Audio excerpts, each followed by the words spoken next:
ఈరోజు ఇక్కడ యువత చాలా మందికి కొన్ని ప్రశ్నలు ఉన్నాయన్న, వాళ్ళందరినీ మనం ఈరోజు ఇన్వైట్ చేశాం. అందరు ప్రశ్నలతో రెడీయా? మీరు ఆన్సర్స్ తో రెడీ అయితే వాళ్ళు ప్రశ్నలతో రెడీ అన్న? బాన్ రెడీ. Very good. సో అన్న, మొట్టమొదటి ప్రశ్న నా సైడ్ నుంచి. నాకు ఎప్పటి నుంచో ఇక్కడ చాలా మంది స్టూడెంట్స్ ఉన్నారు. ఈ స్టూడెంట్స్ తో మీరు కనెక్ట్ అవ్వాలంటే నాకు ఒక చిన్న క్వశ్చన్ ఉంది.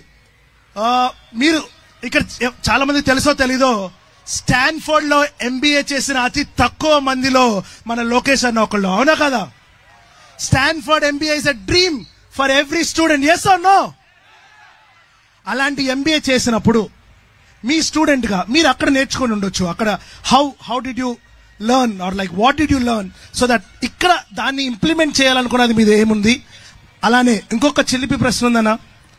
ఒక స్టూడెంట్ గా చాలా మందికి చాలా సరదాలు ఉంటాయి.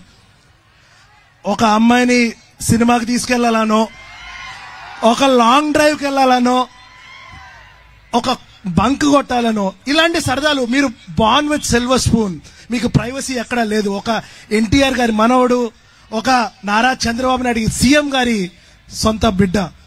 మీకు ఆ ప్రైవసీ, మీకు ఆ సరదాలు తీరినాయా? అసలు తీరినాయా? ఫెడ్రిక్ వల్ల ఈరోజు విడాకులు వస్తాయి నాకు. అయ్యో, ఇప్పుడు కాలేజ్ టైంలో చేయాల్సిన ఏదో పనులన్నీ అందరం చేస్తాం. సో దాంట్లో ఎలాంటి డౌట్ లేదు. కానీ స్టాన్ఫోర్డ్ లో నేను ప్రధానంగా నేర్చుకుంది డిసిప్లిన్. ఇక్కడ చాలా మందికి తెలీదు. స్టాన్ఫోర్డ్ లో ఎంబీఏ చేస్తే ఎగ్జామ్స్ రాసే టైంలో ఇన్విజిలేటర్స్ ఉండరు.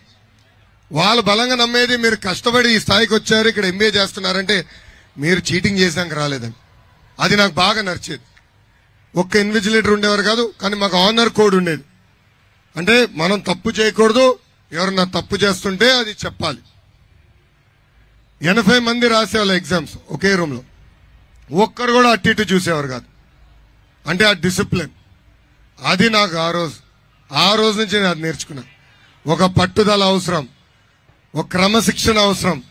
అప్పుడే జీవితంలో మనం ఏం సాధించాలనుకున్నామో అది మనం సాధించగలుగుతాం. Thank you.